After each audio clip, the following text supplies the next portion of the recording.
और दुर्रे शेवार की हरकतों और ब्लैकमेलिंग से तंग आ चुका है। अब वो ये फैसला करेगा कि अब वो तैमूर और उसकी वालदा से बात करे, जिसके लिए वो तैमूर को फ़ोन करेगा और तैमूर से मिलने के लिए टाइम मांगेगा। जब तैमूर उसे अपने घर बुलाएगा तो वलीद तैमूर और उसकी माँ के सामने बैठकर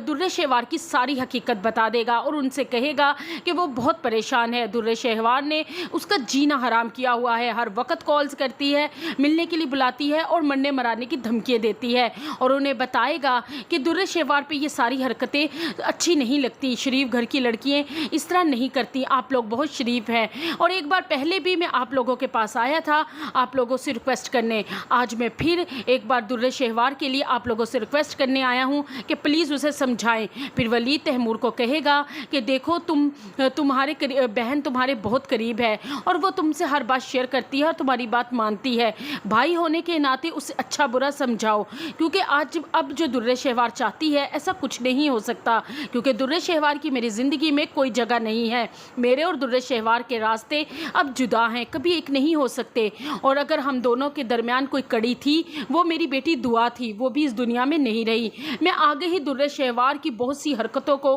बहुत सी गलतियों को नज़रअंदाज कर चुका हूँ, माफ़ कर चुका हूँ, यहाँ तक कि अपनी बेटी के खून को भी। तैमूर और तैमूर की वालदा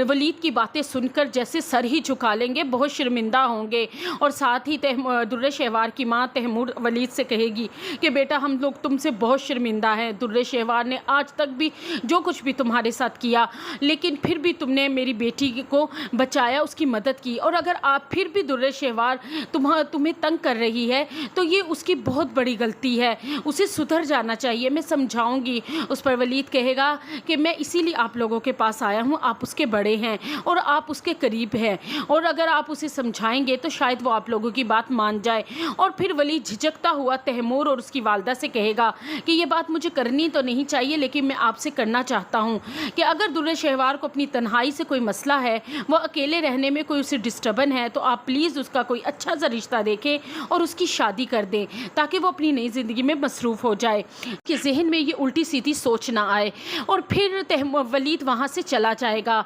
लेकिन तैमूर अब की बार वाकई ही वलीद के आगे शर्मिंदा होकर रह जाएगा अपनी बहन की इन हरकतों की वजह से। और दूसरी तरफ आप देखेंगे कि जब वलीद घर पहुँचेगा तो मावरा उससे सख्त नाराज़ होगी। फिर वलीद अपनी सफाई में कुछ कहने की कोशिश करेगा मावरा से कि जो कुछ वो समझ रही है ऐसा कुछ नहीं है, लेकिन मावरा वलीद को साफ साफ कह देगी कि वलीद देखें, आपको दुर्रे शेवार का अच्छे से पता है, अगर इतना वक्त दुर्रे शेवार के साथ गुजारने के बाद भी आप उसकी बातों में आ सकते हैं, उससे मिलने के लिए जा सकते हैं, तो फिर उसकी नहीं आपकी गलती है। आपको पता है कि उस औरत से हम किसी भी अच्छे की उम्मीद नहीं कर सकते। मैं आप पर तो यकीन कर सकती हूँ, लेकिन दुर्रे शेवार पर नहीं। वलीद आज भी दुर्रे शेवार इस गलत फहमी में जी रही है कि आप उससे मोहब्बत करते हैं, प्लीज़ उसकी ये गलत फहमी दूर कर दें, वरना वो इसी तरह आपको तंग करती रहेगी, आपका पीछा नहीं छोड़ेगी। उस पर वलीद मावरा की बात को एक्सेप्ट करेगा और कहेगा तुम ठीक कह रही, इसलिए आज मैं तैमूर और उसकी वालदा से बात करके आया हूँ, ताकि उनके इल्म में ये सब बात हो और वो दुर्रे शेवार को समझ